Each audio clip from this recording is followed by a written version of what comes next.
ఈరోజు దేశంలో ఆర్జేకర్ హాస్పిటల్లో జరిగినటువంటి ఒక డాక్టర్ పైన అత్యాచారం, ఆపై హత్య దేశం తలదించుకునే పరిస్థితి ఈరోజు ఉంది.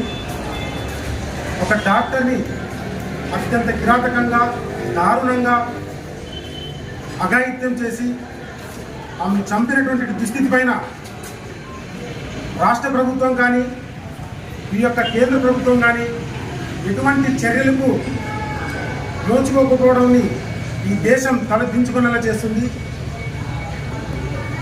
ఒక డాక్టర్కే రక్షణ లేదంటే ఈ దేశంలో ఉన్నటువంటి సామాన్య ప్రజలకైతేనేమి, మహిళలకైతేనేమి, విద్యార్థులకైతేనేమి రక్షణ లేకపోవడం చాలా బాధాకరం. పాలకులు మారుతున్నా, ప్రభుత్వాలు మారుతున్నా మహిళలపైన దాడులు మాత్రం ఆగడం లేదు. మహిళల కోసం ఎన్నో చట్టాలు తెచ్చామని చెప్తున్నటువంటి ప్రభుత్వాలు అవి ఉత్తి మాటలకే తప్ప చేతల్లో చూపలేకపోవడం అనేది చాలా దారుణం.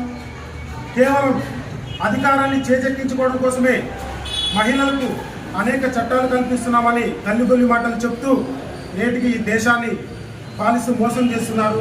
కాబట్టి మేము విద్యార్థులు మా విద్యార్థులంతా డిమాండ్ చేసేది ఒక్కటే, ఒక డాక్టర్ని రేప్ చేసి అత్యంత కిరాతకంగా చంపినటువంటి నిందితులు ఎంతటి వారైనా సరే వారిని గురి తీయాలని చెప్పి మేమందరూ డిమాండ్ చేస్తున్నాం.